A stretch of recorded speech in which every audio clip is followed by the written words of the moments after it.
Good evening, everybody. I'd like to welcome you all to my Gresham College lecture on nudging society to better decisions.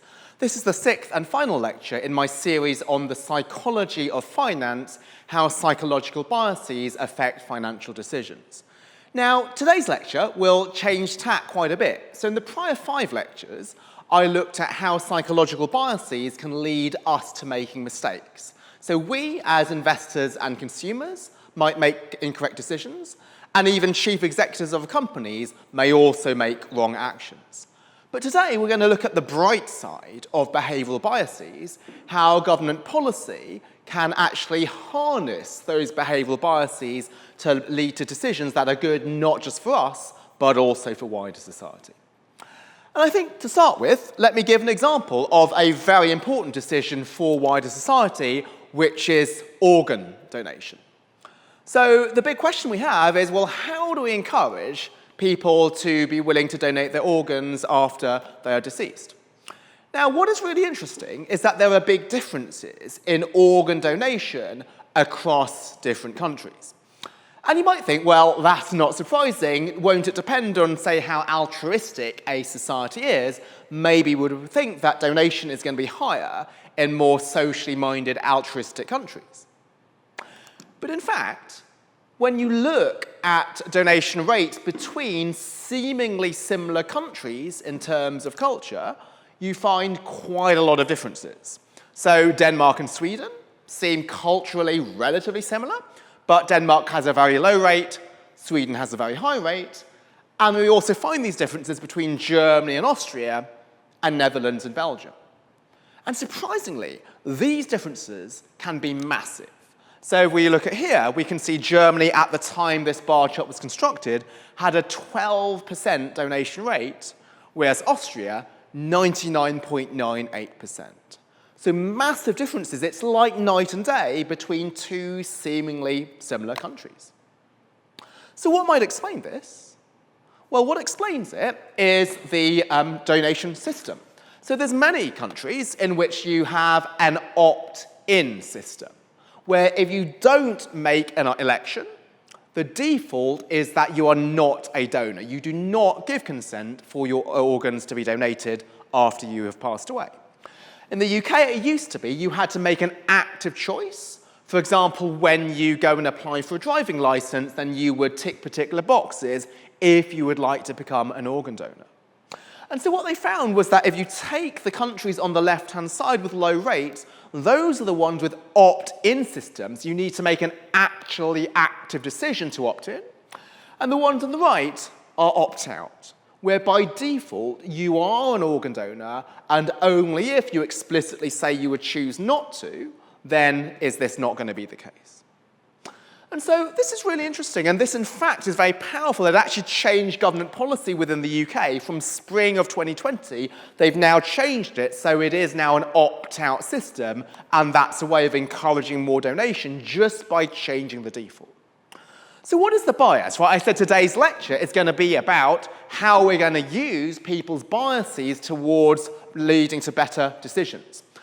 The bias here is called status quo bias, which is that people tend to stick with the status quo.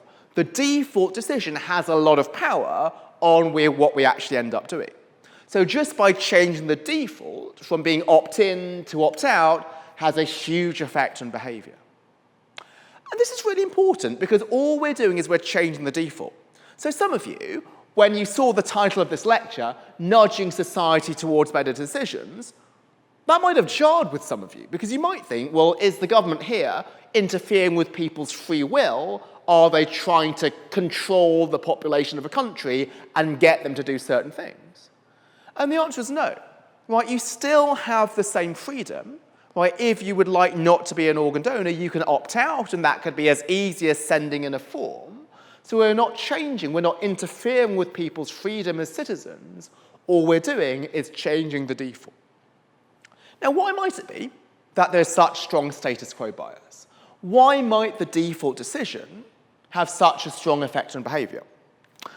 Now, one interpretation is a rational interpretation, is that maybe the default decision is an informed suggestion, and if we trust institutions, we might go with the default because that's something that we believe is good for us. So it might be the case that, let's say, we don't know where to invest our money, and if there's a default investment option, maybe we'll just go with the default because that's the one which is going to be best for us, at least according to the experts.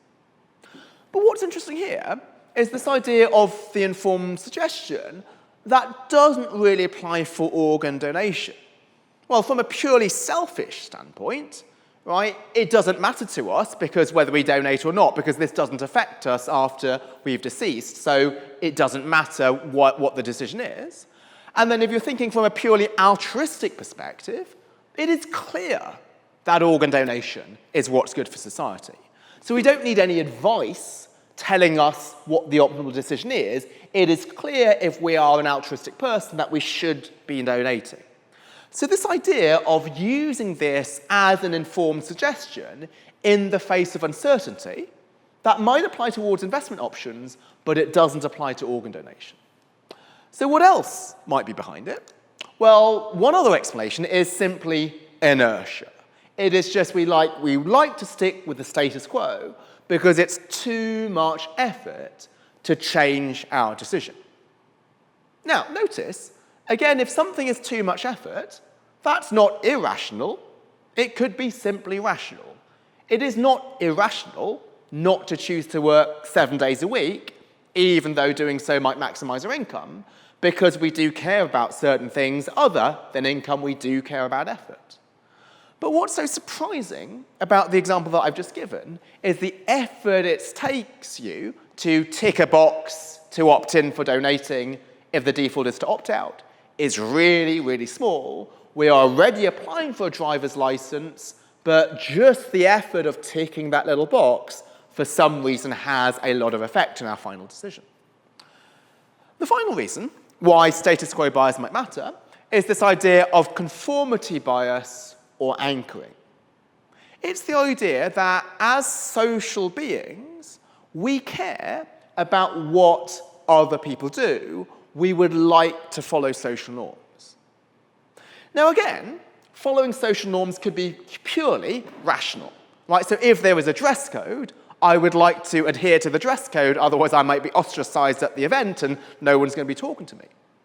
But what's so surprising about this setting of organ donation is that it's not an observable decision. Most people do not know if you're a donor, but it's the case that even in that situation, what you think everybody else does, by virtue of what the status quo is, has a large effect on our behavior. And so this is really powerful. Right? This means that as a policymaker, we have tremendous power to nudge decisions just by changing the default. Now, sometimes it could be used for negative reasons. For example, in terms of tipping, if we're changing the default tip to maybe 15, 20, or 25%, it could be that just because of inertia, we're going to choose 20%, even if the tip rate is 12.5%, because we can't be bothered to click on custom tip amount. So this is something that can be misused. But what I'm going to focus on today is how we can use this for positive reasons. And to do this, let me think about another really important decision. So while indeed organ donation is good for wider society, let's think about a decision which is good for the individual concerned. And this is saving for the future. Now, many people don't have an issue with saving. Right? So it's not that people are so impatient that they don't want to save. There are many things that people do in practice in order to save. So one is social security. But you might think, well, that's not a good example. You're forced to pay social security. That's not a choice. Well, the second one is a defined benefit pension. So there are many people who work for a company which has a pension scheme which guarantees them an income in retirement. And in return for that, they get a slightly lower salary. Again, you might think, well, there's no control over that because that's just what the company offers. But you, as a person, could choose to work for a different company which maybe has no pension scheme and instead has a higher salary. This third example here is the one that we have most choice on, which is mortgage payments. Right, so we're quite happy taking out a mortgage which forces us to pay both interest and principal back over a certain period of time, even though that is money that we can't spend on a holiday. And that is something you could have choice over. Right, you could choose a mortgage with a longer term, so you're not paying it back as quickly, or you could even choose, in some case, an interest-only mortgage where you're only paying the interest back every month, not any of the principal. So there are cases where people don't mind this idea of automatic saving. But the challenge is what happens when saving is not automatic. So increasingly, pensions are no longer defined benefit where the company invests on your behalf, but they are defined contribution where you choose how much to save every month for your retirement. Now, one of the challenges with saving is often when you start at a company, you don't have that large an income. Maybe you're an entry-level employee, and you can only save a little bit. Hopefully, when you become more senior, you get promoted and you get paid more, you will be able to save more out of your income. However, because of the status quo bias, because of the inertia, changing the default, changing how much you are willing to give out of your monthly paycheck is just something which is a chore. It shouldn't be, right? The cost of ticking a box or clicking on something for your family's future should be really small. But again, because people are irrational, they don't bother to do this. So this is behind a really powerful intervention which was co-authored by Dick Thaler, who won the Nobel Prize in economics a couple of years ago for his contributions to behavioral economics, and also wrote the best-selling book Nudge, on which a lot of this lecture is based. So what he introduced was this idea of Save More Tomorrow. That is a program where you commit today to investing a given portion of any future salary increase to your pension. For example, it might be if in the future I get a £10,000 pay rise, I'm going to be saving 10% of that. So why is that so powerful? Right, so the other option of waiting until you get the pay rise and then choosing to give more, right, that is still possible, but because people are inert, they're not going to be willing to do that. But right now, when people are given the program, are told you can sign up for the program right now, then they have the option to do that, and they typically will act. And so what Dick and his co-author Shlomo Bernartzi found when they introduced this is that 78 people joined. Now, what is important is that even if you commit today to saving a proportion of your future salary increase, you can always backtrack. It could be that life circumstances change and you actually can't save your salary increase. Maybe you need that to buy a house or something. Again, what I'm stressing is throughout today's lecture, we're looking at ways that encourage better decisions without impinging upon citizens' individual freedom.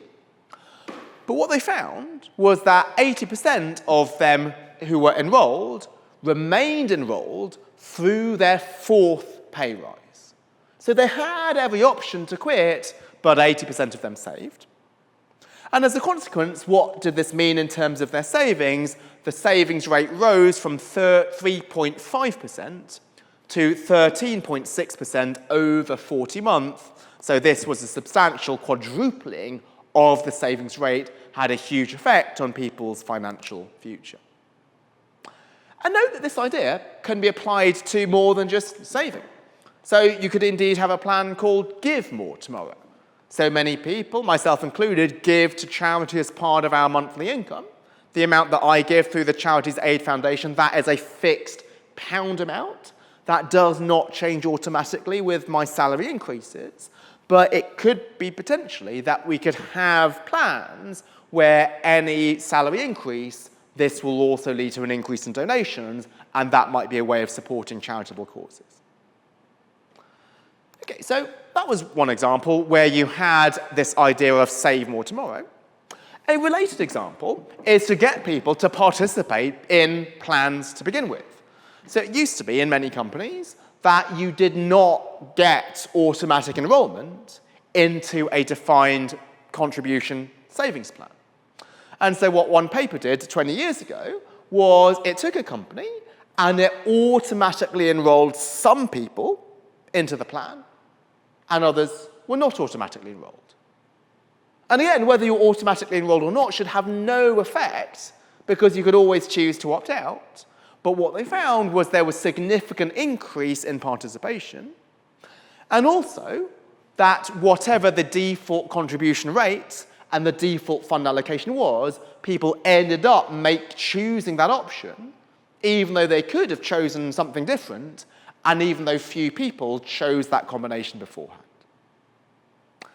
Okay, so far, I've talked about this in terms of finances and saving, but we can think about important habits beyond saving, which can also benefit from this status quo bias.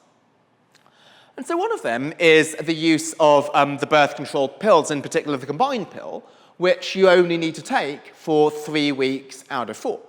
So the rational decision, if we were rational economic humans, would be to only give the pill for those 3 weeks, and so the person taking the pill would not take it for the 4th week, and that saves, obviously, the cost of the pill. However, the problem with that is that when the person taking the pill is out of the habit of doing so in her week off, then maybe when she should be taking the pill again, when the cycle starts again, she forgets to do it. So what is the solution here? It's to have the 3 weeks of the standard pill, but then in the 4th week, just give a placebo. So the person taking the pill is still in the habit of taking something every day. It's just an ineffective pill, so it's not having any impact. But this maintains the status quo of taking something each day, and therefore will ensure that when the cycle starts again, then she still takes the pills. Now, a link to this is this idea of how to overcome status quo bias. So what we've looked at so far are cases in which we can change the default, we can change the status quo from not donating to donating, from not saving to saving, from not taking a pill to taking a pill. But there may be certain situations in which you cannot change the default option, because doing so is illegal. And let me give you an example, and this is thanks to Dan Ariely, a really famous behavioral economist, who I'm sure you've seen his TED Talks or read his books. And what he looked at was the choice of drugs between branded, which are really expensive, and generic, which are cheap, even though they're both functionally the same. And so what this was a situation where there were patients which had long-term illnesses, and they received branded medication every 90 days. And an online pharmacy asked people to switch to generic to change the status quo from branded to generic. But if you follow this lecture so far, right, that has no effect. If the status quo is branded, they don't want to switch. And even when you gave a financial incentive, which is to give the generics for free for a year, surprisingly fewer than 10% switched. Because the status quo was branded, people just didn't want to change from that. Now you might think, well, isn't the easy option just to change the status quo? Say, I'm going to change your medicine to generic, and then if you wrote in, then we would change it back. But unfortunately, that's illegal because in the US, you're not allowed to change the medication that patients were getting. So instead, they did something quite different, which is they said, well, you need to return a letter to keep receiving the medication. And in that letter, you could choose to tick the branded or tick the generic. And so that was very successful in getting people to choose the generic medicine. And so what was the power here is if they could not change the status quo to the desired option, the generic, because of legal reasons, well, just have no status quo at all, but you're having to fill in a piece of paper in order to keep getting the medicine, and that's something where there was no status quo, it was a fair choice between the two options. Now, one final thing before I change topic on overcoming this status quo bias is to reduce the number of options. So often, why do people choose to stick with the default? It's because they know what it is. In order to move away from that default, they might face a bewildering set of choices, and it's just easiest to stick with what we have rather than evaluating all of those choices. And so this paper here looked at cases in which you had a patient scheduled for a hip replacement. So that is a very costly operation. It's costly for the health service. It's costly for the patient in terms of recovery time and so forth. And so what they did, the experimenters, was they offered two different treatments to the physicians. One of them is, well, you forgot to try ibuprofen, and saying, well, do you pull the surgery and try the ibuprofen before proceeding? Another option was to tell the doctors, oh, you forgot to try both ibuprofen and piroxicam. Do you pull the surgery? Now, the second one might seem to be more powerful in terms of persuading the doctors in the experiment to stop the surgery, because there's two other things they could choose. But notice this makes the decision more difficult for them, because if they're going to pull the surgery, do they recommend ibuprofen? Do they recommend piroxicam? Do they recommend a combination of both? It's too difficult. And in fact, what the experimenters found was that the final option did not have much of an effect in encouraging people to pull the surgery. But the first one did, because there was a simple alternative option, and that was to try ibuprofen. So again, what is the big takeaway here is if we want to get people to move away from the default, then just present one simple option, not a huge array of bewildering options. And this obviously has implications for things such as saving. If you're bombarded with a ton of different investment options and there's no clear default, maybe you'll just choose not to enroll in a savings program. Now let me change tack away from status quo bias, and let me get to a different topic of impatience. So let's consider various actions that people do. So these might be considered bad actions, such as smoking, or accumulating a ton of credit card debt, or it could be failing to take good actions, such as going to the gym or saving for the future. Now, what causes people to take bad actions or not to take good actions? Now, the simple and glib answer here is that they are impatient, right?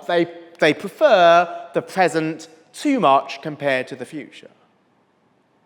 But note, if people prefer the present to the future, that could just be their preferences. That could just be the way that they are. It is not irrational to prefer something now rather than later, right? People would like, for example, to hear news earlier than later. If it's, say, of a football result or an election result, it's natural to want things now. And I think this is really important because, again, if we go to the idea of nudging, we don't necessarily want to interfere with people's preferences and override their free will. We might think it's irrational to study, let's say, German literature rather than medicine, right? Because medicine is good for wider society and has huge income potential. I've got nothing against German literature. I studied it myself. But you might think, well, as a government, shouldn't we force everybody to study medicine instead? But that would be really unpalatable because certain people just do prefer German literature. Who are we as a government to interfere with that free will? So what is interesting about the next set of examples I'm going to give is that the government can actually nudge people towards making decisions that are actually in their best interest and consistent with what they themselves want, but they may not actually realize it. So here we're not changing people's preferences or getting people to do an option they don't want. We're actually getting people to take the option that they do want, but because of a behavioral bias, they might not achieve this on their own accord. And so what is that behavioral bias?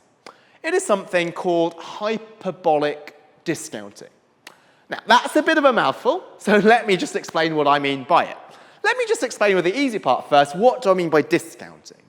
This is the fact that we discount the future compared to the present. Well, I prefer to have a cookie on Monday than on Tuesday. And then Tuesday is better than Wednesday, Wednesday is better than Thursday, and Thursday is better than Friday. Again, it's only natural to want something sooner rather than later. It's not irrational, just like we'd like to hear the news earlier. But what hyperbolic discounting is we put massive weight on today. Right? A cookie on Monday is way, way, way better than a cookie on Tuesday. Tuesday and Wednesday and Thursday and Friday, yeah, Tuesday's a bit better, but not that much more. But Monday, anything which is today, we have a huge amount of weight on. And so why does that matter? Let me give an example. So let's say today is Monday. I know it's not, but it's just easy for a hypothetical. So if today was Monday, and I'm given the option of a cookie on Tuesday versus 2 cookies on Friday, I would probably prefer the 2 cookies on Friday. Yes, Tuesday is a bit better than Friday, but that is outweighed by the fact I'm going to get 2 on Friday versus 1 on Tuesday. But there's nothing particularly special about Tuesday. Yes, it's sooner, but only a little bit sooner than Friday. So if I'm sitting here on Monday, I would like to commit to give up 1 cookie on Tuesday to get 2 Tuesdays and Friday. Right now, on Monday, I'm willing to make that commitment. That is good for me. But let me now fast forward to Tuesday. When I come to Tuesday, would I want to give up the cookie today to get 2 cookies on Friday? The answer is no, because of hyperbolic discounting. Anything that involves a cost today, like, we are going to be very reluctant to bear that cost. Because when Tuesday is today, this hyperbolic discounting sets in. So what this means is there's a particular weight put on any benefits given today, we're unlikely to give it up, and any costs that are borne today, we're unlikely to bear them. So what this means is this is an example of time-inconsistent preferences. So today, I would be willing to give up Tuesday's cookie for 2 cookies on Friday, but when I get to Tuesday, I'm not going to follow through with this, which is why it's called time inconsistent. Okay, and so why does this mean that nudging is morally justified? It means that people are not doing what they themselves would like to do, because then when it gets to the choice, when they have to actually make the decision, they're not going to give up the short-term gain. And so this is a reason why this Save More Tomorrow program was so effective. Right, that was a decision to commit today to giving up part of your future income by saving it for your retirement. I would be unwilling to give up my current income for it because I put a lot of emphasis on consumption today, but if I'm giving up some hypothetical future pay rise, that is something which is much more palatable to me. And more generally than that, when we think about today having particular power and particular weight in our decisions, this means that anything that we can do to reduce the cost today of a decision or to increase the benefit today of a decision will have outsized effects. Now, those of you who came to my last year's lecture series on business skills for the 21st century, you might remember a talk I gave on mental and physical wellness, where I introduced a framework which was launched by the Behavioural Insights team in the UK. The Behavioural Insights team was launched in order to use these nudges to get people to make better decisions. And they had an acronym, which was EAST. An intervention needs to be easy, attractive, social, and timely. We're going to forget about the last 2, but we're going to focus on the first 2, easy and attractive, because that's linked to the idea of hyperbolic discounting. Anything which is easy reduces the cost today of doing something, and therefore will have an outsized effect on behavior. Anything that's attractive will increase the benefit today of taking the action, and again have an outsized influence. So let's look at these two things in turn. I'm actually going to go out of order. I'm going to start with attractive. Let's start with the carrot first rather than the stick. So how do we make something more attractive today and therefore encourage us to take a decision which is going to benefit us in the future? So apologies for those of you who saw that last lecture on mental and physical wellness, but let me just repeat some of the examples in case you didn't see it. So one idea of encouraging people to, say, go to the gym was to give an immediate reward for doing so. And one example of that is temptation bundling, which is to bundle an immediately desirable action with going to the gym, which otherwise might be costly and painful. And the example given in the research was listening to an audiobook. If you put the audiobook on the Hunger Games that it was in the research in your gym locker, then you can only listen to that audiobook when you go to the gym. And therefore, this would be a reason for forcing you or nudging you to going because you know that it's bundled with something positive. Or it could be that you give yourself an immediate tangible reward after going to the gym. It could be you're having a smoothie or a social coffee with some friends and so forth. But while going to the gym is important, there are even more important decisions in life. And one really important one is vaccination. And so here is a study co-authored by Abhijit Banerjee and Esther Duflo, who won the Nobel Prize in Economics for their contributions to this topic and more generally the use of experiments and nudges to encourage certain behaviours. So you might think, well, vaccination is a really important decision. Therefore, these small nudges should not have any effect. When your child's life is at stake, you are going to get him or her vaccinated. But again, when you think about hyperbolic discounting, anything that changes the attractiveness today will have an outsized influence, even though to a rational economic human it should not. And what they looked at was rather than having a vaccination centre, which you could go to any day of the week, they thought of having an inoculation camp. So an inoculation camp was open on a specific day when a lot of mothers would hopefully take their children to this camp. And so why did that work? Well, one reason was that it was a social activity. It made it more fun to do. You knew that other mothers would be going there, and this would be something that you could do with some friends. Also, fast forwarding to the next slide, it reduces the cost because sometimes you might not know if there's a vaccination centre, what days is it open or what hours is it open. Here, because the camp was open for one day, it had a big effect. It increased the inoculation rate from 6% to 17%. But we can do even better than that. But what they found was that if they gave a kilo of lentils to a mother for getting her child vaccinated, this further increased the vaccination rate from 6 to 17 to 38%. And again, this is crazy, right? Vaccination affects your child's mortality, and there should be nothing which should encourage you to do it. Everybody should get their child vaccinated anyway. But because the power of something which happens today, where's the benefit of vaccination you don't see until the future, right? This kilo of lentils had a huge effect. And this is what I find so empowering about behavioural economics. We often think that the social problems that we face, such as child mortality, are really serious, and they indeed are. But the power of understanding people's biases makes us realise that seemingly small things can have an outsized impact on something like vaccination.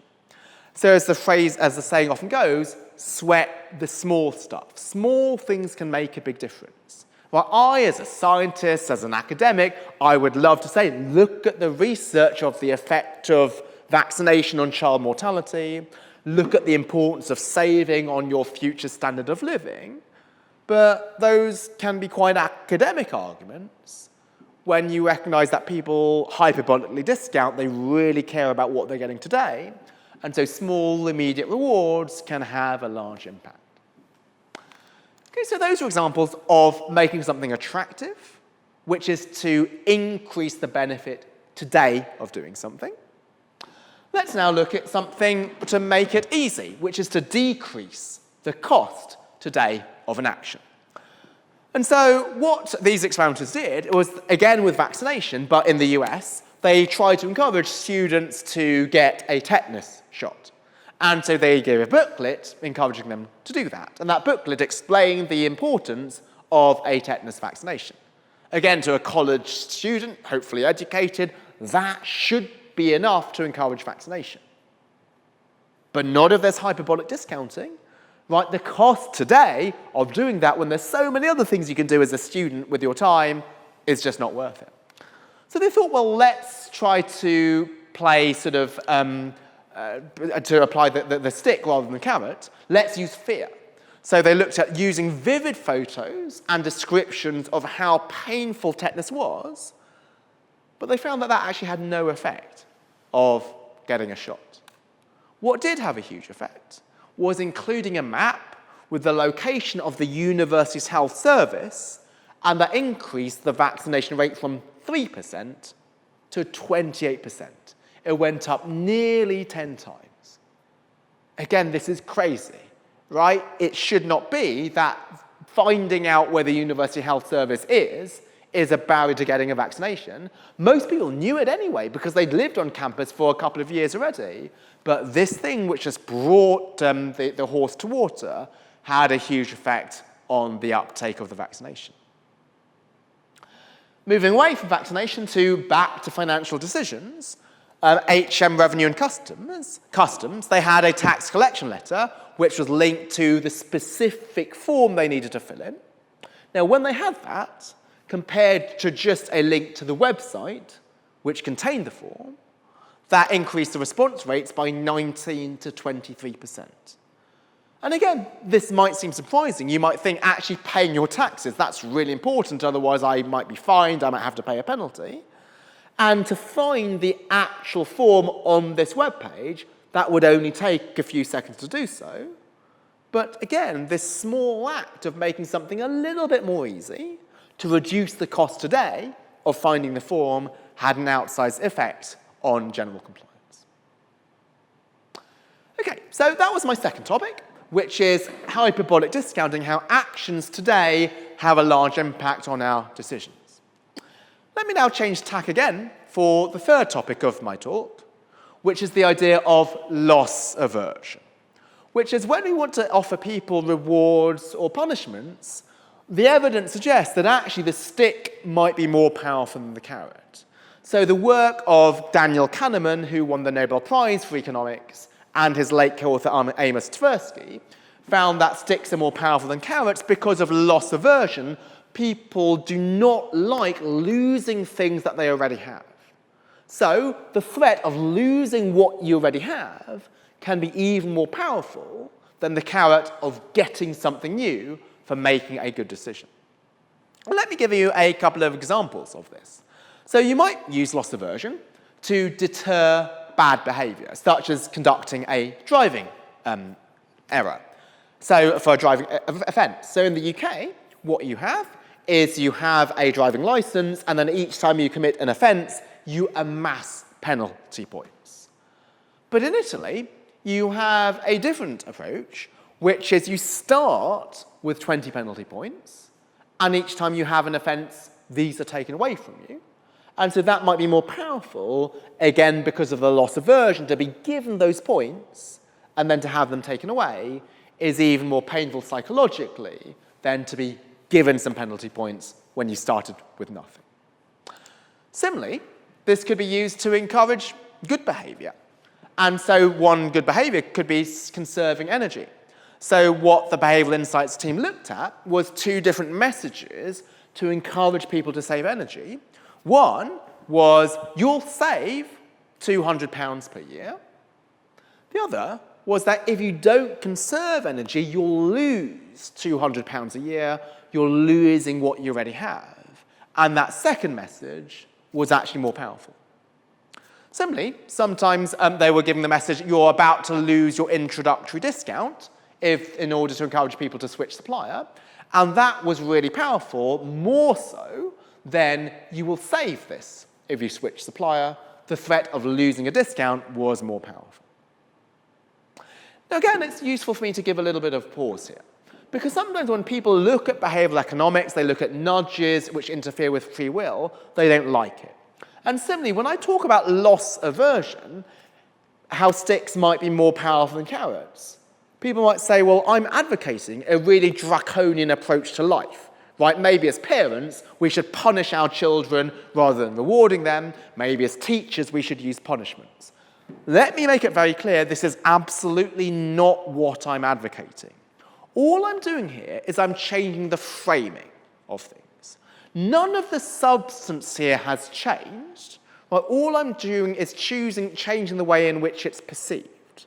Right? To be given some points and having them taken away versus accumulating penalty points from a zero starting location, that has a large effect. And similarly, viewing the money, the £200 a year of savings, that being an active gain from saving energy versus something that you lose from not saving energy, that doesn't change the substance, it changes the presentation and yet has a large effect on people's actual behaviour. Now, but there are certain things that you can do which actually change more than the framing, they change the substance. So some of you might have heard of stick, which is a commitment contract where you forfeit money if you don't fulfill a pledge. So it might be, I'm going to pledge to run a 10K race or run a marathon by the end of the year, and you commit some money to that, and you say, well, I'm going to lose that money if I don't fulfill this pledge. Maybe that money goes to the political party that I do not support. And again, you might think, well, that's irrational. Isn't it better for me to give myself a reward? To say, well, I'm actually, rather than giving £100 away to a party I don't like, maybe I'm going to use that £100 to buy myself a nice dinner. But again, because of loss aversion, actually it may well be that the stick is more powerful than the carrot.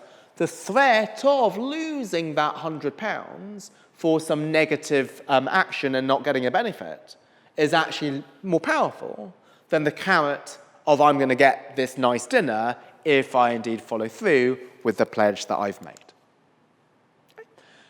And when I go back one other time to the Save More Tomorrow program, right, so why was that so powerful? Another reason is that they're only increasing the savings rate after you have had a raise. Right, so this means that when you're saving and you're increasing your savings rate, you're not losing anything because it's only coming out of a pay increase, and that avoids the pain which is caused from loss aversion. So why I'm mentioning loss aversion is not only can it in and of itself be a powerful motivator, it also means that when we decide and we design programs to encourage certain behaviours, we need to make sure that it doesn't lead to immediate losses. And that's why Save More Tomorrow involves saving out of future gains. Okay, the fourth of the 5 things I'm going to talk about today before questions is the power of salience and availability bias. So if you're a computer, you can access information anywhere on the hard drive. Doesn't matter which file it is in, you'll be able to access it. But humans are not computers. Not all information is created equal, and there might be some information which is more salient, more available than others. As we know, a picture tells 1,000 words. Right, when the pandemic broke out, people were saying, do not panic buy, right, you're going to always have enough food to buy, there's always going to be product availability. But some newspapers potentially incorrectly published and irresponsibly published photos like this. And this just led to people panic buying because it didn't matter how many people reported they were able to buy their food at a store. A photo like this had a huge effect. Now let's move from an empty store to a full store. What this means is that, well, where you put a certain item in a shop has a large effect on whether it's actually bought. So if you look at crisps, if they're put at eye level, right, that will have a large effect on them being bought than if it was right at the top or right at the bottom. And indeed, this was used in order to nudge people's eating habits, just changing the location of a food item. So in a school cafeteria, another paper by Dick Thaler found that placing certain foods at eye level without changing the menu alter the consumption by 25%. So in order to give people healthier options, right, it's not just important to make them available, but make them available in a particularly salient and observable way. What about when you're not seeing the food itself, but the menu? Well, just putting things at the top or the bottom of a menu means that they are twice as likely to be eaten than the ones in the middle. Why? They're most salient. And then moving back to the idea of a financial decision, if you owe the court service a fine, you're threatened with a bailiff coming round and taking your property. Now, that threat should already be enough to get people to pay, but what they found was a text message sent 10 days prior, doubled the payments, and it was a personalised message with your name that tripled the payments. This, in fact, saved the court service £30 million a year. And again, right, that shouldn't be necessary. You should know that you should make the payment, otherwise the bailiff will come round. But this small reminder, making this available to you, that had a huge effect. Now, let's think about a financial saving borrowing decision. Let me introduce perhaps the most controversial aspect of the financial system, which is a payday lender. So these are people who lend you money, charge you massive interest rates. Now, they're often seen as being completely evil, but another perspective is, unfortunately, there are segments of the population who do live paycheck to paycheck, and if they're not able to borrow before the next paycheck, they might not be able to feed their families. And because those people are less creditworthy, they do need to offer high interest rates in order to be able to have a sustainable business. But the question is, are these high interest rates deserved and sort of justified by the lower creditworthiness, or are these things which are just the consumers don't understand? And so what this intervention looked at was just making the true cost of a payday loan really salient. So what the experimenters looked at was on the envelope where you got your cash, if you were to show that the payday loan has an interest rate of 443% compared to a credit card of 16%, did this affect your borrowing? It did. It fell by 23%. And similarly, showing the cost of a payday lender versus the credit card, that also reduced the savings rate by the borrowing rate by 16%. So simply providing information in a very salient way has a large effect on people's financial decisions. The final topic I'm going to give is to revisit this idea of conformity bias anchoring, which is we take decisions because other people take those same decisions. For some reason, there's this innate sort of social aspect of us as humans, which means that we need to copy others. And importantly, this applies even to hidden decisions. Let me reiterate, for a visible decision, like wearing a dress code at a party, it's not surprising that we want to follow the dress code. But for many decisions that are invisible, surprisingly, knowing what other people do affects us. And so the behavioural insights team, they wanted to study, right, how can we get people to pay their tax on time? And they looked at two different interventions. One is what's called an injunctive message, which tells you what people should do. For example, there might be a message saying 9 out of 10 people in the UK think people should pay their tax on time. But what you should do isn't really powerful for a decision that is hidden. Even if you don't do what people think you should, well, if nobody can see that, then that's not going to have an effect on your behaviour. Instead, what they found was particularly powerful was a descriptive message. It just describes what other people do. So a message that the great majority of people in the UK pay their tax on time, that increased the percentage that did so by 1.4 percentage points compared to a baseline of 33.6%. Then, when it was the great majority of people in your local area pay their tax on time, that further increased it by 2.2%. So when the message is even more personal, when it's sort of people like you in your local area, that has an even greater effect. Most people with a debt like yours have paid it by now. That is 3%. And the most powerful is the great majority of people in your local area with a debt like yours, pay it on time. That suggests social pressure, and that led to people paying it more by an extra 5 percentage points. And so what this led to was £9.3 million of loan payments, or of tax payments, accelerated within 23 days, just by saying, other people take that action. So my final slide moves to, unfortunately, a quite difficult decision, but a very important one, which is on cancer diagnosis. So cancer, thanks to medical advances, if it is detected early, then it is much more treatable. So prompt diagnosis is key, but there's a wide variation in referral rates. And so what the behavioural insights team looked at was if you wrote to a doctor and you told them what the referral rate was for other GP practices in your area, and that you were below average, this had a significant effect on your likelihood of referring patients for cancer diagnosis by 9.6%. And again, this is surprising, this is crazy. Right, doctors enter the profession because they're altruistic, because they care about patient survival. You might think, knowing what other doctors do, that should have no effect. Right, whether you refer your patient should depend on whether he or she has some particular conditions which make you suspect the likelihood of cancer. But in fact, this small nudge of saying what other people in your vicinity are doing, that had a significant effect on people referring their patients and therefore in ultimate survival. So that's all I have for today. Again, thank you very much for your attention, and I'd like to welcome Lucia forward for the questions. First one I've got here is about repetition of public messages. Can the repetition of public messages be considered an effective nudge method for public behaviour?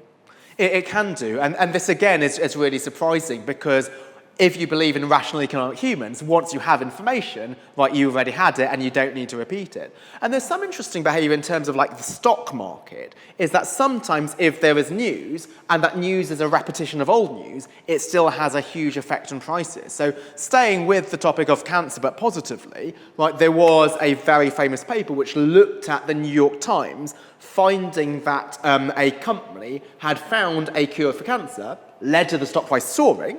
Not surprising, because a cure for cancer is obviously really good. But surprisingly, the same newspaper had reported this several months previously, and so just repeating that message had a large effect. So a little bit, and often, is very powerful in terms of nudging behaviour. I've got another question here about vaccination, unsurprisingly. Yeah. How effective is nudging when used to improve the take-up of vaccination programmes for individuals who are initially not inclined to take up vaccination when offered? Say, for example, texting individuals saying that we've reserved a vaccination for you rather than encouraging them to opt in. Yeah, I think all of these nudges, so anything that you can do which reduces the cost is really powerful. So if it is, we're making this appointment for you, then if that just reduces the effort of having to schedule it yourself, again, you might think this is irrational, because vaccination should have a huge effect on your life, but you're just making this decision a bit more early. It's a bit more easy. Another thing which might be useful is to say, well, 95% of people in your age group, or maybe of your ethnicity or so on, has been vaccinated. And that's really powerful, because people might think, well, maybe if I'm young, I don't need to get vaccinated, or maybe if I'm of a particular ethnic origin, maybe the vaccination is a bit more dangerous for me because it's not been tested on people of my background. So just knowing that other people have done that, that can lead to some positive behaviour. So I've got here somebody talking about an example of changing the framing, changing the default through changing the framing. So, for example, apparently the University of Southampton changed the pricing in their coffee shops. The coffee price remained the same. With your own cup, it's £2. With a takeaway cup, it's £2.25. So increasing that number, that cost for bringing a takeaway, without bringing your own cup, apparently has massively increased the number of people bringing their own cups. And the question is this the sort of thing that governments should mandate? I think so, and actually this is what they've done effectively with plastic bags, and I think the plastic bag tax has been really powerful, right? So you might think, okay, does 5p really make a difference? But there has been time when, like, I've gone home and got my extra plastic bag, and you think the cost of my time, even if it's 5 minutes to go up the 5 flights of stairs, that's not worth 5p. But what this shows is that really small things can have a large effect. So small nudges like a 5p plastic bag tax, something like a sugar tax, they have large behaviours. And the University of Southampton, I didn't know that they did it, but that's really positive. Certainly Pret-a-Manger also has that in terms of bringing a reusable mug. Also, just like the birth control pill exercise, so what that had was the idea that even if you are on your off week, you should still take something. What Pret-a-Manger has done is that while you cannot actually you give your own mug because of COVID, they have to give the cups to you, even right now, and you bring your own mug, you're still getting, I think it's the 20p discount. So then you stay in the habit of bringing your own mug, and so then when we go back to normal and they're allowed to take customers' mugs, then they will be in the habit of doing that. So I think that was something really positive that they did for wider society. I've got a question here about using biases for marketing purposes. Could you use these biases to sell a product, for example? Yeah, you can, and this is why people like Instagram influencers are really powerful, and you can get an Instagram influencer and you have the algorithm to make sure that they are similar to you in terms of demographic or age and so on. So these can be used for negative, well, potentially negative reasons also, is that if you frame something in a particular way, if, say, a lot of people like you are doing that, then indeed I think this is how some people unfortunately get into habits like smoking. People say, well, everybody else in your age group is doing it, and those can work in negative ways. But what I'd like to highlight is that they can also be used for good as well. Someone's asking here about your tax payment point, and they're saying if the baseline number for on-time tax payments was 33.6%, was the great majority message a lie? If so, what's the implication? Oh, so this might be the great majority in your area, or it might be within 23 days. So I have to go back to the actual messaging of it. But it might be that they don't pay on time, but they were told that you're paying within 23 days of the actual of the window. But the behavioural insights team, when they do this, right, they do have to conform to ethical standards. So whenever you do anything which involves human experimentation, there are these ethics bodies, certainly at a university, that you need to go through in order to make sure that you're not misleading people.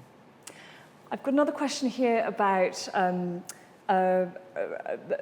other things that affect decision making. The questioner asks you, or says, you did not mention how often religious convictions affect decision making at a personal political level, for example, with organ donation, etc., and that political leaders must take into account the alienation of very large blocks of voters when considering these issues and priorities. Do you agree? Yeah, so certainly people's religious convictions will drive their behaviour. Why I did stay away from that, and you're right to point out that I did, was I think that's something difficult to change. So if somebody has a particular religion, I don't think it's for the government to tell you that your beliefs are wrong. So what I've tried to do here is to try to see, well, what can the government do to encourage certain behaviours without impinging upon people's free will? So these are things that just change the default, and without impinging upon people's beliefs, because I think those are the things that the government should rightly stay away from. What do you think about the recent announcement that your medical records will be shared unless you opt out? Is that a good example of using nudge psychology or a sort of misuse of it? Yeah, so I think this, I might have to do a little bit more research as to what is this involves before replying more sort of with more greater conviction. But on the fly, if this is indeed something which is still gives you an opt-out, I don't think there's too much wrong with that. So presumably they want it to be shared with other medical authorities so that if you need to be given a certain treatment, they have the information to do that. If there is an easy opt-out and there's a very clear public campaign that this is happening so that people don't sort of accidentally opt in without knowing that this is changing, then that's something which I think is positive.